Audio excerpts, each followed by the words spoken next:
The Warp Whistle podcast is brought to you by our amazing Patreon supporters, including our executive producer, Sheldon, Benedict, our producers, Alexandra, Dahlberg, and Brandon Sears, and the Warp Whistle crew, including Make Us Better, Joel Brooks, Cora Moriarty, Gary Gray, Loren Carabin, Colin Burke, Matt Knight, and our newest patron, Janet Garcia. Thanks to everyone. You can find more at warpwhistlegaming.com. I'm coming directly to you with a very special guest. My name's Mark. And I'm Jacob. And this is level 135 of the Warp Whistle podcast.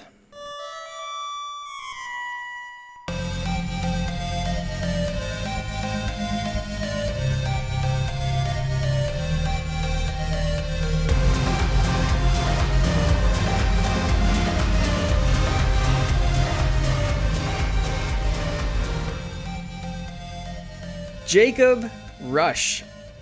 It is so awesome to finally have you on the show. Obviously, Colin is out again. We actually missed the show last week, and you were the first person to message me like, where is the show? I had to, Colin was not feeling well. He really thought he'd be back this week. And he told me like last minute today, like a half hour before we were going to record, he was like, I can't go 30 seconds without coughing.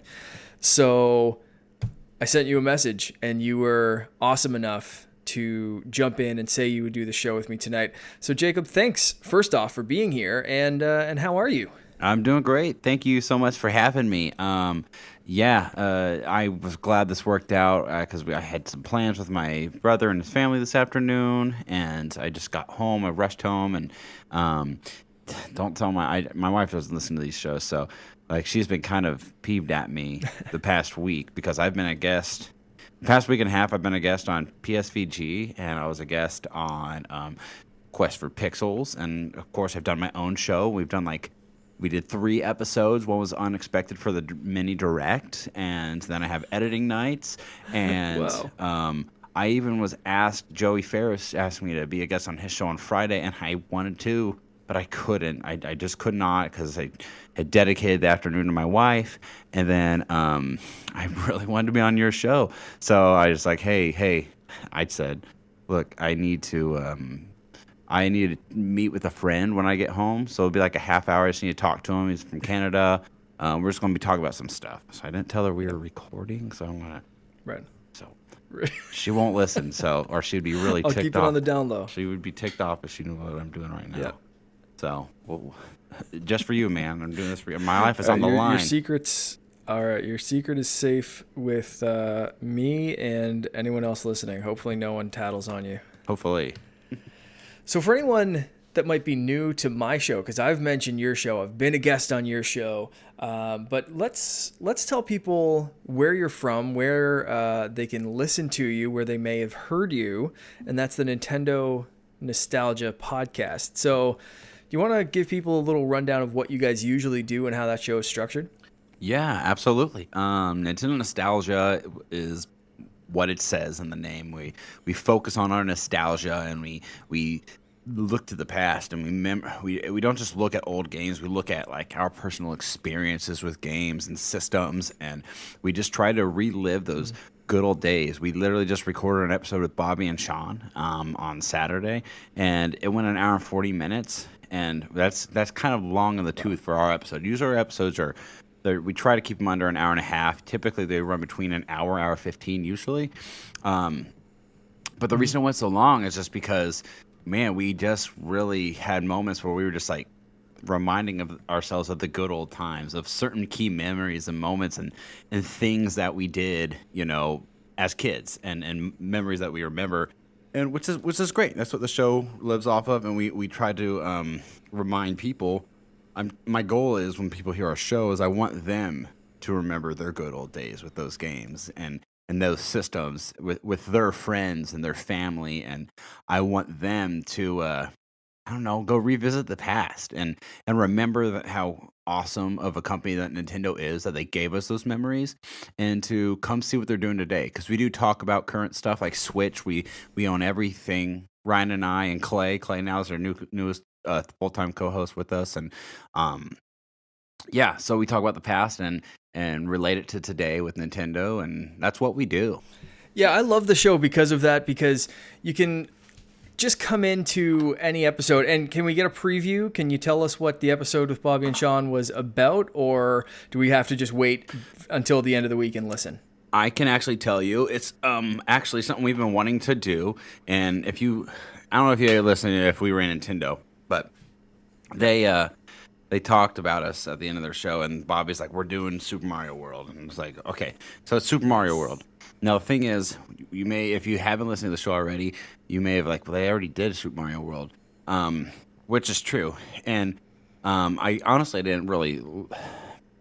I didn't like some of the stuff we did. We really focused it on because I prefer the Donkey Kong Country games over Mario World, and we kind of went back and forth to comparing them. And when I listened back, I really wish we didn't do that because I do like Mario World, and I wanted to give the game more justice. So, not that it was a bad episode, and in general, it was a fine episode, but I wish we could have given Mario World a little bit more justice when we talked. And Ryan and I, since we've been doing the show, we're definitely over a year old now, almost getting to a year and a half, and it's like we have older episodes of games that we covered, like Mario 64, for example, my favorite Mario game of all time, and I want. We did that real early in our show, and I feel like we're better as a show, better podcasters. So we've been kicking around ideas called HD remakes. Nice. So this Mario World's basically an HD remake is where we're going to revisit a game that we've already talked, because we assume and that our listener base has grown since we've talked about some of these older games, and we have different guests on. For sure. And we'll cover, when we did Mario 64, we didn't have any guests. We didn't really even, I don't even think I knew you yet, Mark, and it's like we can get different perspectives, and the whole episode can almost have a whole different feeling. So we don't do them, obviously, right away. Mario World's a different exception just because Bobby and Sean really wanted to do that. Well, let's say Bobby really wanted to do that one. Yeah. So we're doing it, and it's going to be, it's called, the episode is HD Remake Super Mario World. So that's the type of episode. So it's Mario World. Now this I was part of that conversation. With that's and one of my favorite games of all time. Mm-hmm. It's a good game. Now I was part of that conversation on if we were in Nintendo. I jumped in the YouTube chat and we were throwing out some great stuff. Myself, Joseph Moran, Mr. Badbit, he was. We were throwing out some great games. Sean was on board with so many of them. Yes. And Bobby was just being an old stick in the mud. He got this Super Mario World thing in his mind and was like a dog with a bone. He just would not let it go. And everyone's like, they've done it before. Let's do something new. Let's do something random, obscure, but really cool. And he just wouldn't let it go. So I'm looking forward to seeing this episode or hearing this episode. Yeah. And I love listening to your show because so many of these games that you've talked about, and the way you talk about it, it does make you feel like you're just sitting on the couch and playing that game again. You're 10 years old. You're sitting with your friends and reliving those experiences. It's a great, great show. Well, and good. And I think I appreciate that. That's the goal. That's what I hope people do. Even myself, when we talk about this stuff, I think about what I was doing with certain friends, and the whole show is built on nostalgia. It reminds me of nostalgia when we talk about these episodes, and you'll later on that week I'll be calling my friend Brad Hunsinger is a friend of mine. He's only been on the show once, and he doesn't really game anymore, but he was one of the biggest gamers in my life during the N64 era. He's the one who got me into Banjo-Kazooie and all that, and for the 64, which is my favorite game of all time.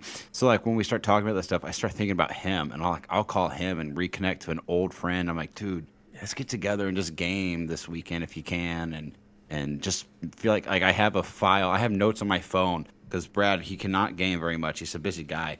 And when it's where we left off on Banjo-Kazooie. So I have file 3 is Brad and I's file for Banjo-Kazooie, and this is because we're trying to beat it. We've been trying to beat it for 3 years now. We've been playing through it, file 3 together. So that's amazing. Yeah, that's what we just do. But it makes me miss the good old days, and just kind of reach out to those people and still keep it alive. Absolutely, absolutely. That's great. Now let's switch over. No switch point. I feel like I need that sound effect every time I say switch. Yeah, there. So let's switch over to something a little bit more recent and not quite nostalgic. Splatfest, something I wanted to talk about today. We had a Splatfest this weekend. You and I have both fallen out of Splatoon a bit. I have recently just got back in. This is my first Splatfest. I missed the last one. This is the first one I've really played and jumped into in a long time. The theme was when you're watching movies or TV shows, do you prefer action or comedy? So before we really get into who won and how the teams broke down and everything, what would you choose specifically for this? Which team would you be on, action or comedy? Man, that's really hard. Because I enjoy good laughs and a good. Sometimes you just need to not take things so serious, and I just love good laugh, and Yeah. I love The Office. That show cracks me up, and it's just Absolutely.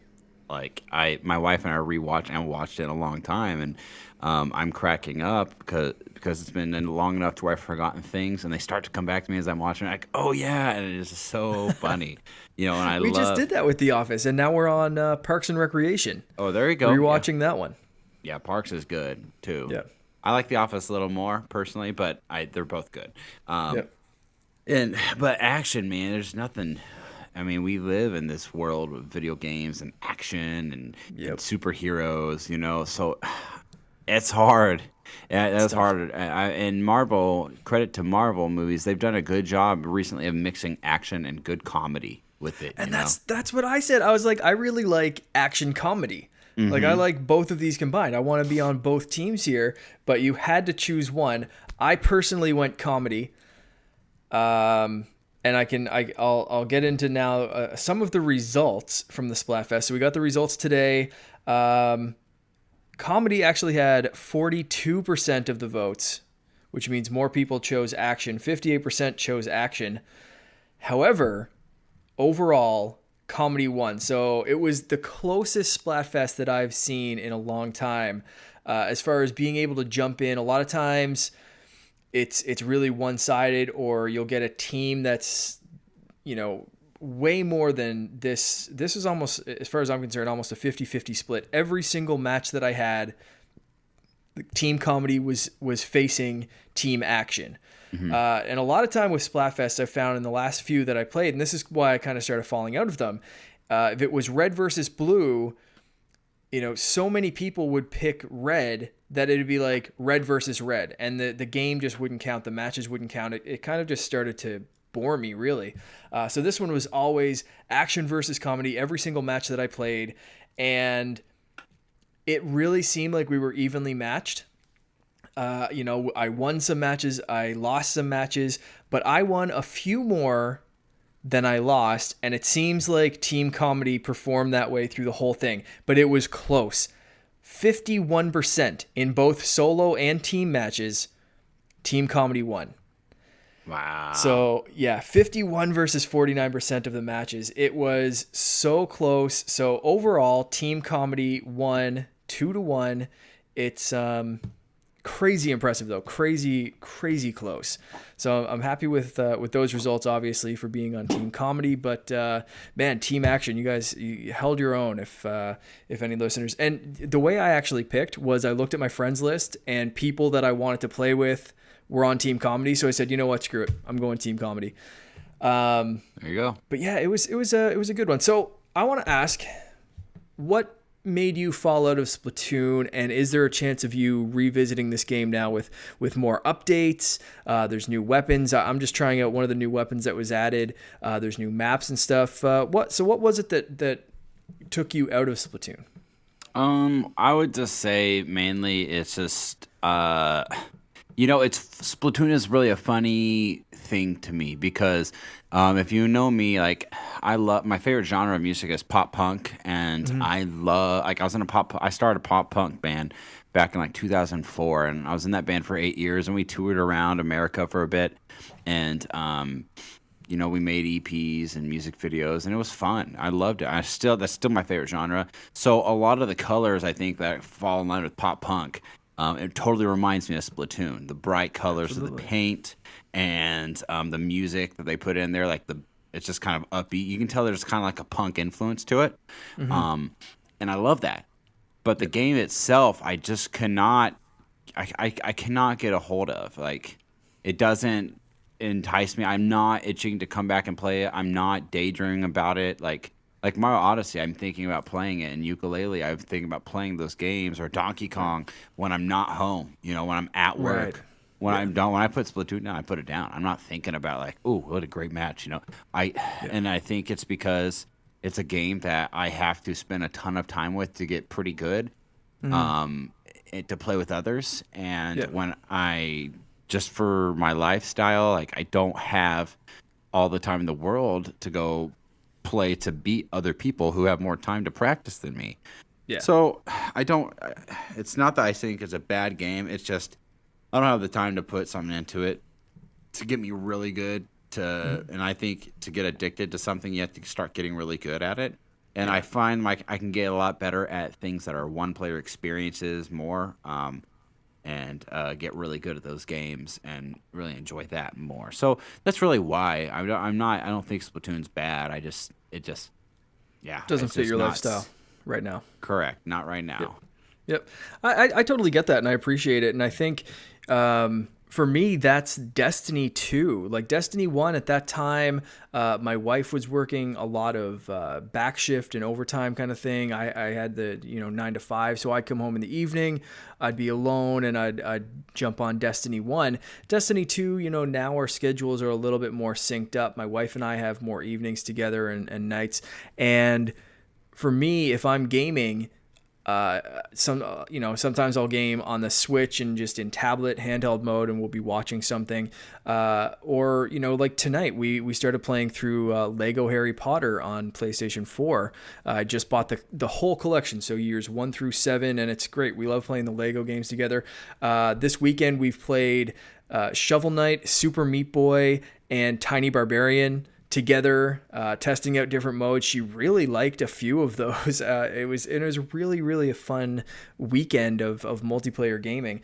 So those are the kind of experiences that I'm more leaning towards now than, something where, it's online and it's multiplayer. But I think that's maybe partially why I fell out of Splatoon the first time was I just, same kind of thing. I just didn't have the time to dedicate to it, but hopefully I can keep getting back into it now and keep going. I'm really liking Clam Blitz mode. Been playing a little bit more of that, and funny enough, you said when you put it down you don't think about it. With Clam Blitz mode, I've been putting the game down and thinking about like strategy. So it's more. It's all more of a sport kind of thing because you're collecting these things and throwing a football into a goal, and there's a lot of strategy involved. So I find with that my mind now is more thinking about like, okay, what's a good shortcut through that level? What's a good way to play that? How could I have done that better? What worked, what didn't work. That strategy is playing a lot into, how I think about it. But anyway, I just wanted to pick your brain for a second about Splatoon before we move on to the big news of the week. This is the Nintendo Direct Mini that they just dropped on us randomly. Mm-hmm. There's so much speculation. There was, I guess like, I think online the Nintendo hardcore fans in a few of the Facebook groups that we both belong to, and on like Twitter and everywhere else, it was kind of reaching a fever pitch, would you say? Oh, totally. Yeah. People were really clamoring for this, and they really wanted a Direct, and I think they started doing that thing where you amp it up in your mind a little bit too much. So overall, before we get into each individual thing that they announced in this Direct, what did you think overall of this show and how they dropped it out? And, we were all expecting a day or two notice before a full Direct, and they just kind of said, hey, guess what? There's a Nintendo Direct Mini. It's ready to watch now. Go watch it. Have fun. So what did you think of their overall strategy and the Direct itself? I wish that they would have announced it, just because I got tired of the rumors and I am a planner, and I'd like to know. Granted, luckily it fell at a time where like Thursday mornings is one of my mornings in the week where I literally don't have to be at work till 2 p.m. And Nice. so, I mean, I had gotten up and I was texting my NOS crew buds. We always text each other, and it's just like, dudes, direct dropped right now. This is not a drill. So I was like, sweet. I just ran in and turned it on our smart TV and watched it right there while I ate breakfast, and I loved it, But Fantastic. typically though, like I wish I would have had, because like you and I, we would do a podcast, so we recorded an episode that night. So if I could have known a few days before, like this for sure was happening, I could have told my wife ahead of time. Instead, my wife, typically Thursday nights is the one, that's when we get to start spending time together, because I'm recording or editing earlier in the week. And Thursday night, we just spend together. But Thursday night, the direct happened that day. So I was like, babe, we have to record tonight.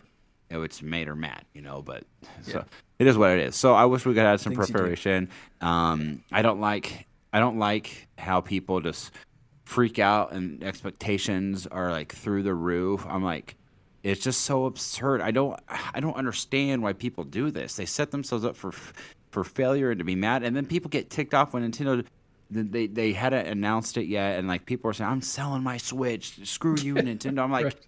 I don't understand how people are just so idiotic, and maybe this that's is an appetizer for the year, right? Like this is not even the first course. This is a little tiny taste of what we're getting. Yes. And if you look even at like last year, the I guess Switch unveiling thing where they announced the price and they announced some games and all that kind of stuff, that happened around this time last year. And that was really just a preview.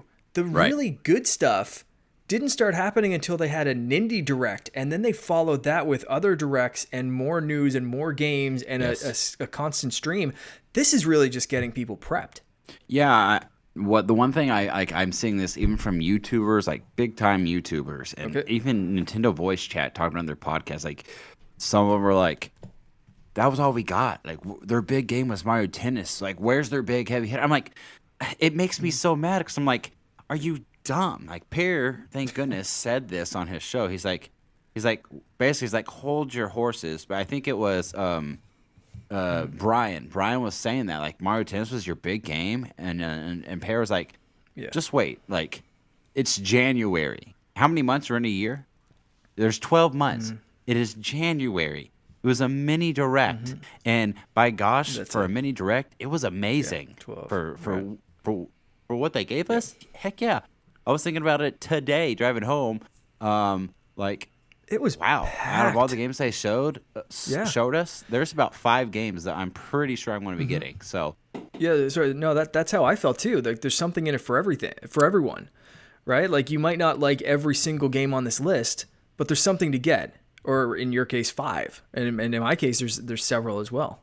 People on these shows and YouTubers forget that we've been in this culture even during the Wii U days. Like, so when something like a game that we'll talk about that I'm hyped for gets re-announced as a port, most people are not excited if they've been in this realm all this time, but millions of people who own a Switch never even touched that game or probably even saw or knew it existed. And they're going to experience these things. So, from a business standpoint, Nintendo's being smart, and they're doing a fantastic job, and it's going to sell well and pay off well. We have enough just from this mini director alone. I'm pretty sure we'll get more announced later. For this first half of the year, Nintendo gave us enough to have a trickle effect up to E3. And like you said, we haven't even seen all the indies. If indies keep coming like they were last year, they were coming like tons of games every week. Like people complain about Virtual Console not here. Like we don't even technically need it. I don't even have the money or the time to play all the games that get announced right now. So I really don't have much to complain about this mini.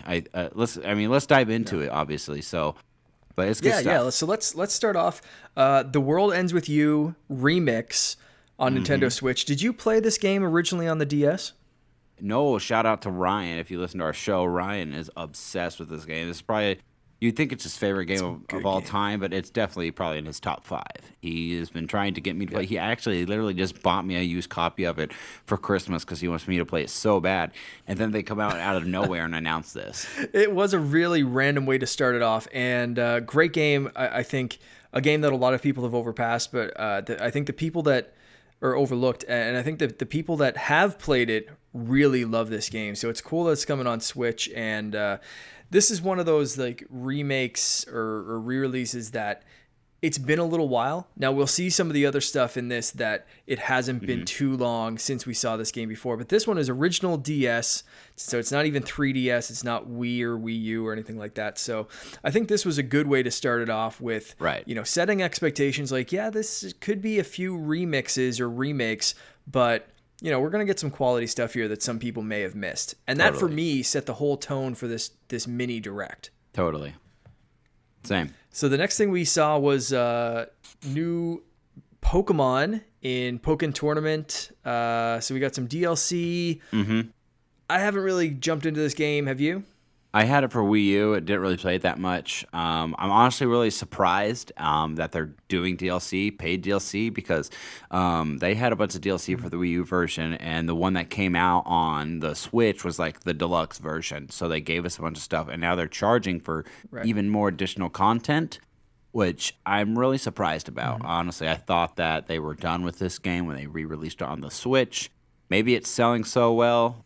Even more, they're like, hey, we just keep supporting it. So surprised by it. I will say the DLC pack number 2 was really cool. It has Mew and Celebi, which is two awesome Pokemon, and Blastoise. Like, and that I loved the graphic style for Pokken Tournament. And by gosh, when we do get our mainline Pokemon game, I really would love Pokemon to look like what Pokken Tournament does for graphics. That's it. I'm excited with this. The same way I was way back in the N64 days. You get Pokemon Stadium. Yeah, totally. And you can see that and think like, this is what a Pokemon game would look like. And we're finally getting that confirmed on Switch. So hopefully it kind of lives up to this level and this thing. But this is a game that I played the demo. It didn't really do too much for me. I understand the appeal, but kind of similar to what you said with Splatoon, I don't pick up very many fighting games. Same. Because I don't have the time to put into them to get really good at combos and good competitively. So I pick and choose my fighting games. Right now it would be ARMS. I'm scratching a little bit of that fighting game itch with Floor Kids, which is kind of like a dance rhythm game, but the combos kind of hit on that. Like if you like combo style fighting games, you'll probably like that. But yeah, Pokken Tournament has not grabbed me yet. What do you think about Kirby games? Kirby is something that I kind of always like. If I feel like it, I'll pick it up. And especially with our daughter, like Kirby's kind of her theme character. I got her a Kirby right after she was born, a plushie, and I played her the Kirby soundtrack all the time. And her birthday party in September, her 1 year was Kirby themed. It had Kirby birthday cake and everything. So, I wasn't going to get this game right away. I was thinking I'd wait off. And then after I saw it, like, man, the graphics look beautiful for that game. Did you see the cutscenes? Yeah. Like the little bit they showed? Good. Oh, looked awesome. So I asked for it for Easter. So I still get Easter baskets and stuff. So I said, instead of a bunch of candy, I want this game in my basket. So that's what I'll get it in like the first Sunday in April. Yeah. Excellent. So that's Kirby Star Allies for anyone listening that didn't know. The next up, I think this may have been one that we've both hinted at, where it saw a release on the Wii U, it got a re-release on the 3DS, and now it's getting the ultimate version right now. Hyrule Warriors. Did you get into this game on either of those other platforms, or are you experiencing it now maybe for the first time? I got it for Wii U for my birthday. And honestly, it came right at probably the worst time of my life ever. So when every time I see Hyrule Warriors and more about like my backstory and stuff, literally like when we found out the news about our first daughter, I literally got this game the next day because it happened right before my birthday. Okay. So every time I see this game, it just like takes me back to that time. So I don't really like it. I played through the story, and the story is cool, and the graphics were cool. But really, I just kind of got bored with it in the end. So with just the mixed emotions with everything, I don't really care for it that much. I mean, apparently people love it, but so it's a game. Again, one of those games my wife and I played for the Wii U. I played it myself on the 3DS because I double dip because I'm weird. Thinking about picking it up again for this just because it includes all of the DLC, all of the stages. I like some of the stuff that they added in the 3DS version, and I kind of wish that I could have played that with my wife. So this is one, she's a huge Zelda fan and really liked this style of just being able to go and mow through enemies. And she likes, if you've listened to some of our episodes in the past, I talked about how she loves playing the Lego games, especially like Lego Marvel, and just being like the Hulk and just being able to go and smash things around. And I'll pick at the story missions, and she likes doing that in here, and I'll call her for support if I need it, and she'll just go off and just kill 7,000 bad guys. It's awesome. So cool game. I'll probably, sadly enough, triple dip for Hyrule Warriors, which is something I don't usually think about for games. So you mentioned this one already as one of the big games that they focused on, Mario Tennis Aces. New game, new tennis game, with a story mode. First time since DS, I think, that a tennis game has had a story mode. What do you think of this as their big headliner main new announcement for Switch? Oh man, I'm not much into sports games either, and the last time I played a Mario Tennis game was, I think, on the 64, Mario 64. I got it for tennis, Mario Tennis 64, whatever. And it was fun back then when I had it. I never was been a diehard fan, but I will say, everyone knows I love Diddy Kong Racing if you listen to my show, and what really enticed me about that is that it actually had a story mode to it, and I thought it was unique. And this game actually brings a story mode. And I do remember playing tennis on the Wii, and I'm not big into having motion controls and everything. I think it needs to be an option, but I really actually think it would be fun to just detach the Joy-Cons. We don't know the controls yet.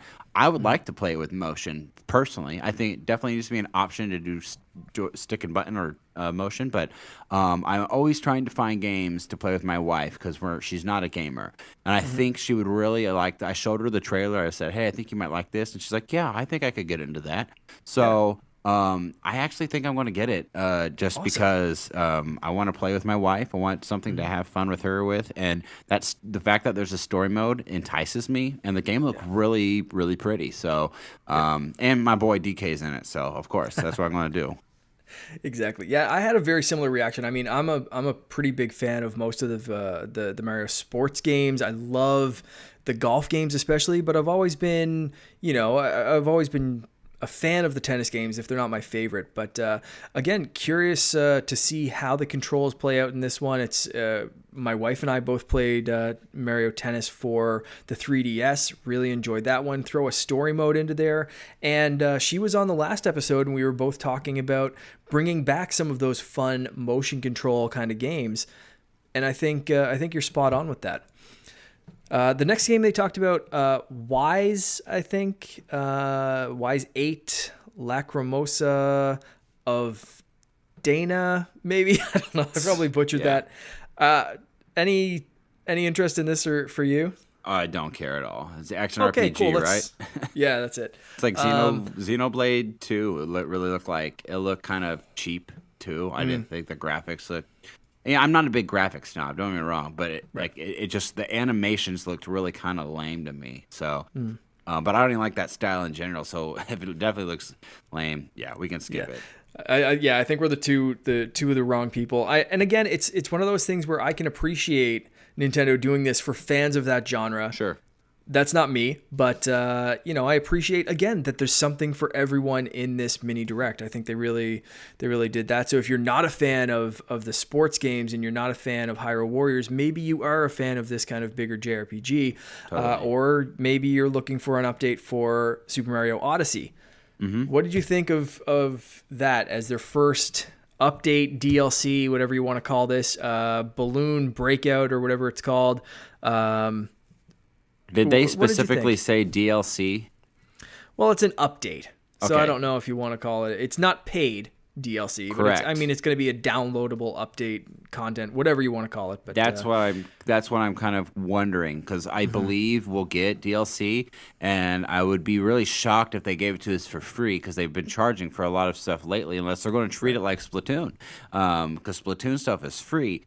So I'm afraid that them giving us this little thing, people expect that Odyssey is free, and when they charge for like more kingdoms or whatever, then people will be ticked off. So I don't know. I mean, if they just called it an update, that might be their defense. Like, that was just an update. This is DLC, something big and different. About it, it's okay. I mean, like I said, it's nothing that I'd go to town with. I think it's something that would be fun at first, but I think it would definitely just get old after playing it for like a couple of days. It's not. Yeah. Yeah, I don't really think it's super cool. It's a fun addition, but I think for me, this would have been great to come when the game was released, because that's something with, like I mentioned, I've been playing Super Meat Boy and, going through the Mutant Muds collection, and it was fun playing through those. And then when I finish a stage, looking at the leaderboard and saying, okay, I'm a couple of seconds behind Bobby. I'm a couple of seconds. Super Meat Boy, I have been trying to top all of Justin Massen's levels every single time that he has. I'm like going into those stages until I beat him. So Justin, if you're listening to this, I'm coming for you. And I've been able to top him in most, so I'm kind of happy with that. But I think so that kind of is fun when you're first going through a game. I don't know if this is enough to make me go back through Odyssey and really jump into that game in a competitive way and play through everything. But if that was there as I'm collecting these stars or these moons, and then I find Luigi and I do this, just like the Koopa races. It's just another thing. I think would have been. I think it's oddly timed for sure. What did you think of SNK Heroines? Are you a fighting fan? Is this something that appeals to you at all? Nope. All right. Well, let's skip that one, because I'm not familiar with the first game. Again, it's something cool that's coming to Switch. The SNK games have been basically the closest thing to Virtual Console that we've really gotten on the Switch. So cool to see those. And an all-female fighting game. If you're really into anime cool. chicks, this is definitely up your alley. That's it. So a little bit more DLC, though, coming. New character, and this is one that I know you have to be excited for. Of course. Mario Rabbids Kingdom Battle, your boy, Donkey Kong, coming into the fray, new story, new characters. What do you think of this one? I think this is fantastic. I literally, when I watched it, I just laughed. I laughed with joy. I didn't have anything to say. I just laughed. Like, is this? It's just because like Donkey Kong has really like been neglected for so long.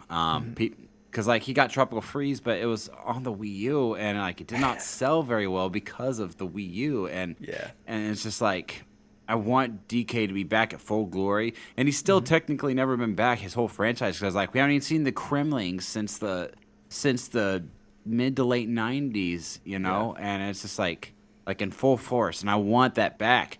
So I took this as a great sign that like, is this really happening? The most rare-like game we've had on Nintendo besides Yooka-Laylee in a long time, Mario Rabbids, man. Absolutely, man. So I was like, that's fantastic. And yeah, it's this DLC for the story mode, so I'm really curious if like they're going to dive more to like Donkey Kong's world a little bit, and like have Rabbids. And what if we saw like Rabbid Kremlings and stuff? That would be really funny and stuff. So I loved it. It's ecstatic, and I'm like, totally. I actually never bought the DLC for it because I did want to see what the story mode was like, and if this is the direction the story's heading, I'm buying it right away. Yeah, for sure. I'm very excited about that. So let's, I've been going pretty much in order of announcement from this, but let's skip and go straight to the next Donkey Kong news, because this was kind of packed with Donkey Kong stuff. So we're getting Tropical Freeze re-release on Switch, and like you said, this was a Wii U game.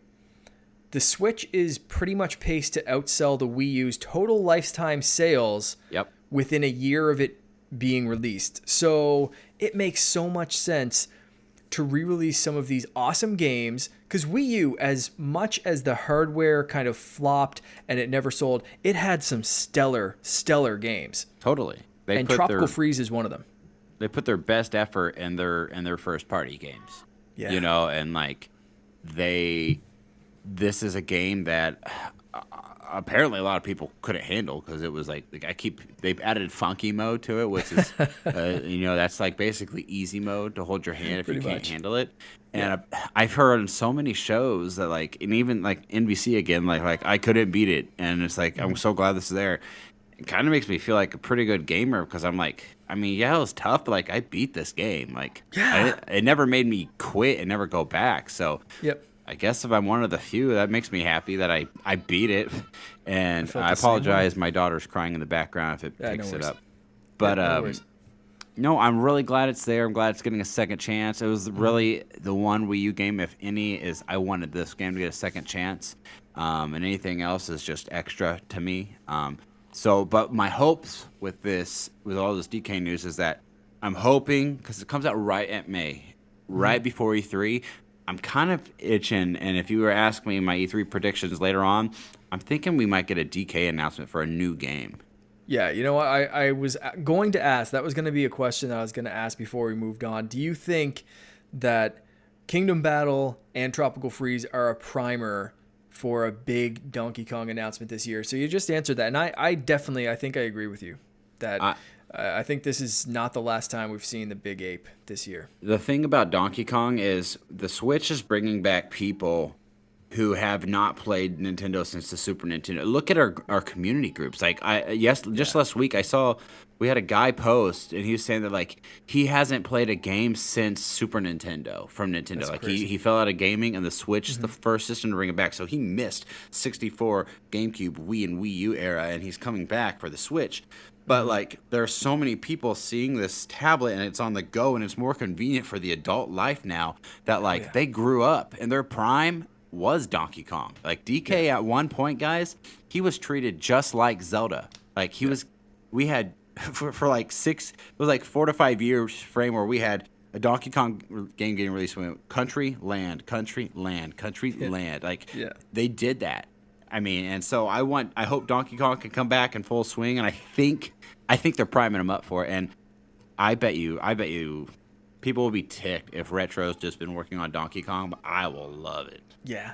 Oh, for sure. I mean, they nailed the last two. I'd be happy to see them complete a trilogy and then move on, just like they did with Metroid. I'd be happy. They do these great trilogies and then move on to other things. I think we need a final third game from Rare for Donkey Kong. I definitely agree. Either it's that, or honestly, I could see after playing Mario Odyssey them giving a style of a 3D platformer Donkey Kong a go again. You know, because 64 never had a follow up. I wouldn't be surprised. A part of me thinks that's a possibility too. Yeah, for sure. Hopefully we'll see around E3. A couple of indie games, and I'm hoping that we get a full indie direct because this was just a little taste. So we saw a little bit of FIA from our friends over at Zoink. This is a partnership with EA that they have. I was trying to get a little bit of information from Alex at Zoink Games. She would not tell me anything about this direct or anything that was coming up. She was like so tight-lipped, but I cannot wait to play this game. It's just fantastic looking. And Celeste looks really cool. I mentioned a lot of the games that I've been playing this weekend, and they're like Super Nintendo or Nintendo style retro throwback kind of games like Meat Boy and Tiny Barbarian and that kind of stuff, Mutant Mudds. And Celeste just looks to fit in with that. Looks pretty awesome. What did you think? And I know this is one of the reasons I was actually looking forward to getting your opinions on this mini direct, because I know you're not an enormous fan of mature games. And the Switch is moving a little bit more. They still have the family-friendly games, but they're trying to grab a little bit more of that adult content. So what did you think of the next two things, the final two things really in this direct that we're going to talk about? Payday 2 and the big one for me, Dark Souls. So let's start with Payday 2. What did you think? Any interest in this game?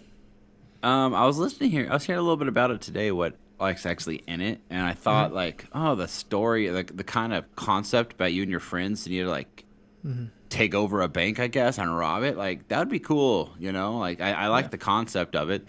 Is it rated M? I never played it. I'm sure if you're robbing a bank and shooting people, it's probably going to be maybe not rated M, but probably, you know. I mean, you could do that in Batman, and it's like most of the Batman games are T for teen, so I didn't know what the ratings were. Honestly, like, it looks fun, and I like the graphic style, even though everyone wants realism, and I understand how Nintendo goes for unique art styles, which I'm fine with.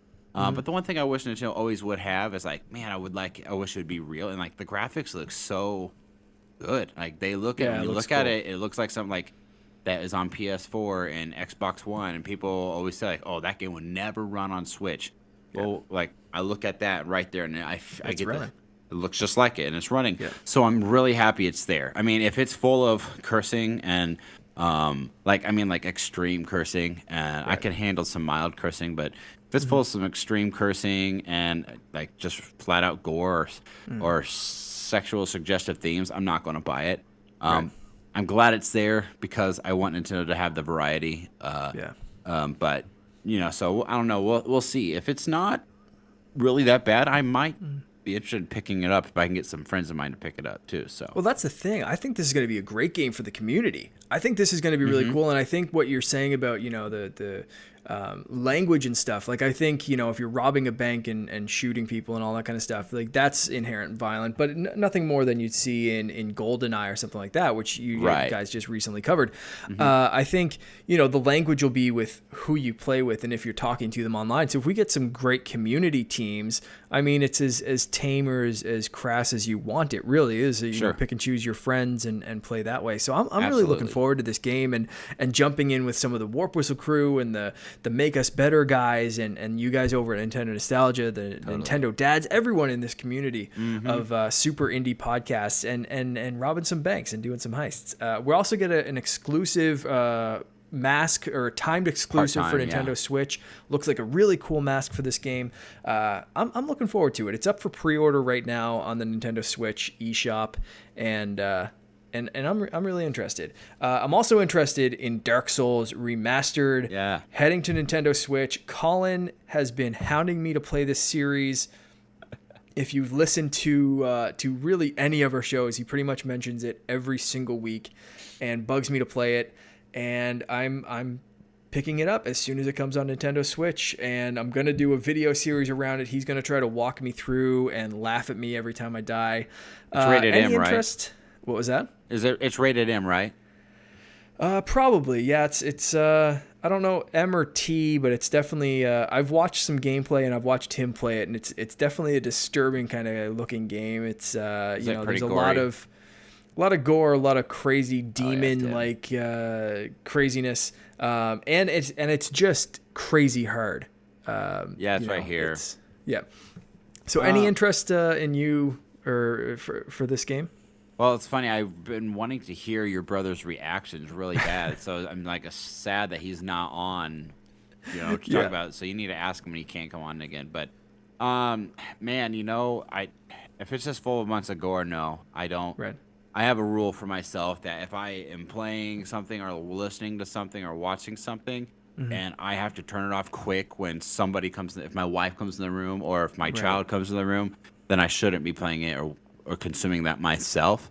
So unfortunately, no. I'm glad it's there again, just in general, so people who want that on Nintendo can come over and play that, and it gets rid of that stigma of that Nintendo's just for kids, and it gets rid of that stigma of Nintendo's a baby system, and you can start getting other people there. So for the sake of Nintendo, it makes them more well-rounded. I'm glad it's there, but for me, I won't get it probably.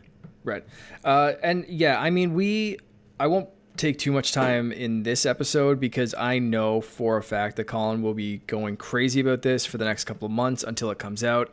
We will be talking about it in length, I am sure. So let's wrap it up there. Jacob, thank you so much for coming on this episode. It was very short notice when I asked you, and you were awesome enough to be like, you know what, I have some plans, but as soon as I get home, I'm going to let you know. And we jumped right in, and it's phenomenal to finally have you on the show. So please let people know where they can find you, where they can listen to your stuff, and everywhere you are on the internet. Well, thank you. You can find me personally at NosJacob73. That's actually my Switch handler. If you type that in, you can look. I mean, I guess we can't look up my names, can we? I guess it's just by friend codes. But that's me on Hopefully they fix that one day. That's me on Twitter. That's me on Instagram and everything. And you can find me all those spots. And then of course, the show's at Nintendo Nostalgia on Facebook and iTunes as well. So exactly. And you guys have the Nintendo Nostalgia chat. That's your Facebook group. Awesome group. And you guys are active parts of the Make Us Better group, the Nintendo Guru, and the Warp Whistle group as well. So we all kind of share stuff in there, and we're part of those groups. And if you're looking for friend codes for the Switch, they're posted up there, and you can find us there. Anything else you want to say before we wrap up, Jacob? Just have me back on soon, because I want to do that special episode where we talk about like games and stuff. Greatest games ever. We will definitely line up a greatest games ever. If it wasn't getting so late right now, I would say let's maybe do a back-to-back. But for now, we will end it here and get a greatest games ever going in the near future. What game are you going to choose? Let's give us a little sneak preview of that one. Well, you asked me like way back when. I think it was literally like last summer. You asked me, because that's when you started with Bobby, and you asked me, because I'm obsessed with Donkey Kong, I'm obsessed with Banjo-Kazooie, and if I had to choose a world where I could only have one of those games exist, and you asked me, it's like, dang, I don't know, because I love them both, and I love Donkey Kong so much, and I'm enticed in it because that's what we have today as well. With Nintendo, because it's theirs, and we don't have Banjo anymore, and Rare doesn't do anything with Banjo. But if I had to pick one, I definitely would choose Banjo-Kazooie. While I was thinking about it, I have to go with Banjo. So whenever you have me on, we're going to talk about Banjo-Kazooie. Sounds great, man. Well, thank you again for coming on here. And the Warp Whistle podcast comes to you every week. You can find all of our stuff over on warpwhistlegaming.com. You can also find us on Facebook, either on the Warp Whistle or the Warp Whistle Gaming Facebook group. You can find us on Instagram and Twitter, _Warp Whistle, and find all of our content on YouTube. We do video versions of the show now. It's not always video included. You can't see our faces, but there's either an image there or some gameplay footage over that. You can also find news and reviews and my daily videos over on YouTube as well. And as always, thanks for listening. See ya.